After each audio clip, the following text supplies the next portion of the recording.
Allô tout le monde. Aujourd'hui, déjà si vous regardez le titre et vous dites évaluer votre entraîneur ou votre club ou le club de quelqu'un en pensant que je veux dire par là qu'on va juger si quelqu'un est bon ou pas bon, c'est pas du tout là-dessus que je m'enligne. Fait que je vais peut-être en décevoir certains puis je vais peut-être en rassurer d'autres.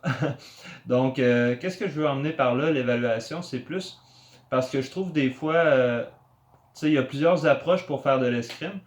Fait que qu'il y en a plusieurs qui sont très bonnes. Puis des fois, ben c'est justement, on va regarder une façon, puis on va dire, ben tu sais, c'est pas correct, ou tu sais, nous, c'est pas de même qu'on le fait, puis ainsi de suite. Mais pourtant, tu sais, il n'y a pas juste une approche présentement à l'escrime qui prédomine partout dans le monde. Donc, c'est un petit peu ça que je voulais éclaircir. Fait que déjà là, des petits points, tu sais, en gros, c'est pour ça que je fais cette vidéo-là. C'est pour aider aussi les athlètes des fois à mieux se trouver dans tout ce monde-là, dans quelle école que vous êtes, dans quelle pédagogie que vous suivez et tout et tout.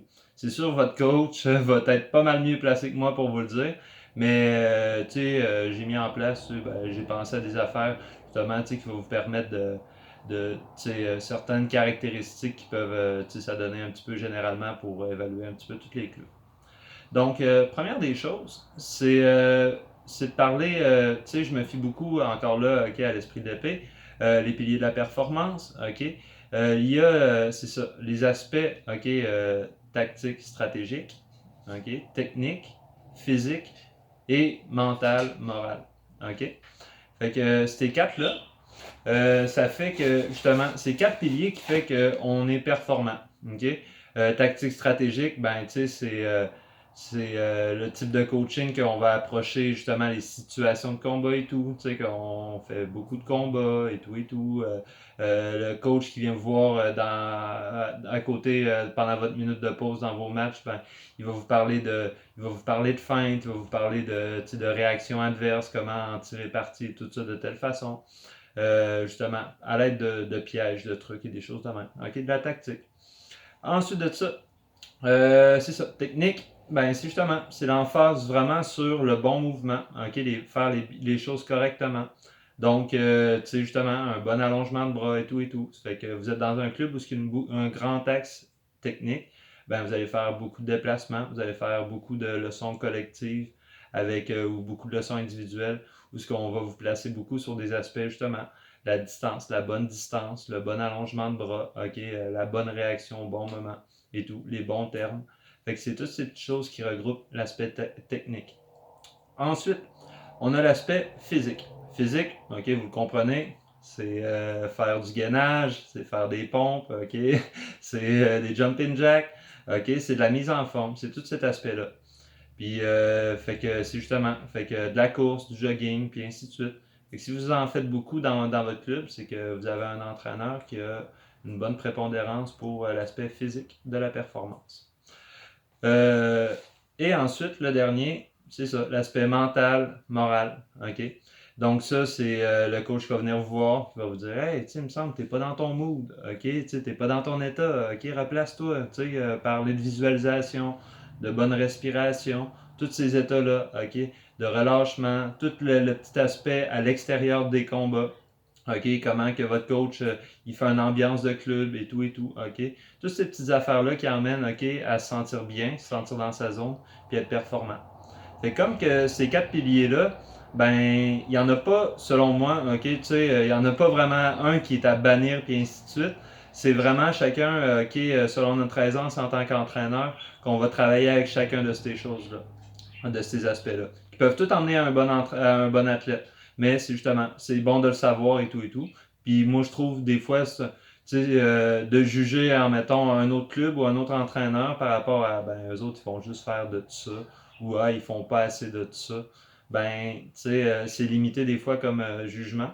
Des fois, il faut pousser un peu. Ça veut pas dire que des fois, il y a des choses qui sont questionnables à faire, dans certains endroits. Mais ça, je suis pas là pantoute pour parler de ça ou juger de ça. Ensuite de ça, une autre chose. Fait qu'une fois qu'on passe par rapport au pilier, que vous jugez un petit peu, vous évaluez votre entraîneur, votre club, OK, par rapport à ces choses-là, vous avez aussi par rapport à l'école de pensée aussi. OK? Donc, tu sais, vite fait de même, OK? Je tomberai pas. Je suis pas un spécialiste dans les écoles non plus, OK? Donc, c'est ça. Je m'avancerai pas là-dessus, mais vite fait de même, OK? Il y a des écoles, justement, ben, l'école française, ça, vous le savez tous, OK? On cherche beaucoup en élévation, une belle élévation du bras. OK? Fait que un allongement de bras, ben, on va y aller vraiment avec, OK, là, je suis pas bien placé, mais la main à la hauteur de l'épaule qu'on va chercher. D'accord? Pour avoir toujours un avantage sur le dessus. Là, je parle à l'épée, OK? Ensuite de ça, ben des fois, tu sais, dans d'autres écoles, ben on va peut-être chercher à avoir plus un allongement de bras à la hauteur, comme si on serrait la main de quelqu'un. OK? Fait que ça, que ça fait, ben on va chercher un point de plus rapide. Encore là, qui dit mieux, qui dit ainsi de suite. Je suis pas là pour dire ça, mais par exemple, moi, qu'est-ce que je suis là, qu'est-ce que je juge qui est important, c'est d'être conséquent avec qu'est-ce qu'on enseigne. D'accord? Fait que, tu sais, vous enseignez d'une façon, puis ainsi de suite. Ben, tu sais, je veux dire, si vous apprenez d'une façon, puis tout ça, mettons, vous apprenez avec l'école française, tout ça. Ben, sûr, si vous essayez de rabibocher des choses que vous avez regardées chez des Italiens, tu sais, vous avez regardé, en mettant des vidéos, puis tout ça, d'essayer de placer des choses italiennes là-dedans, peut-être que ça fonctionnera moins bien que tout ça. Fait que c'est d'être conscient de ça pour mieux être capable de gérer sa propre performance, sa propre carrière d'escrimeur. Ensuite de tout ça, fait que c'est justement, OK, fait que savoir environ l'école qui sont, OK, ben, tu sais, puis après ça, ben, puis justement d'évaluer la vision de pourquoi tu sais, comment ils approchent leurs choses. Tu sais, qu'ils considèrent justement que quelqu'un qui est en bonne position de garde, OK, qui a telle action. Il y en a qui ils vont plus être axés sur le timing, puis ainsi de suite. Fait que d'essayer de chercher à comprendre qu'est-ce que votre entraîneur veut vous transmettre. Puis c'est comme ça, OK? Parce que souvent, on fait l'erreur de penser que c'est une grosse escrime générale, que tout le monde dit la même chose, puis qu'il y a une vérité absolue. Tu sais, c'est sûr, il y a des vérités selon certains concepts, tout ça. Puis c'est vos maîtres qui vont être là pour vous en emmener là-dedans. Puis au travers de ça, ben, je vous invite vraiment aussi à lire justement plusieurs informations sur l'escrime pour pas forcément contre-vérifier puis critiquer, mais vraiment ouvrir votre esprit sur les différentes façons de faire de l'escrime. Fait que je pense que j'ai pas mal fait le tour du sujet. Donc, c'est ça. Voici un petit vidéo court qui m'est venu en tête tout ça. Si vous avez des idées de sujets que vous aimeriez que j'aborde, n'hésitez pas. Je vais y aller du mieux que je peux, du mieux de ma connaissance.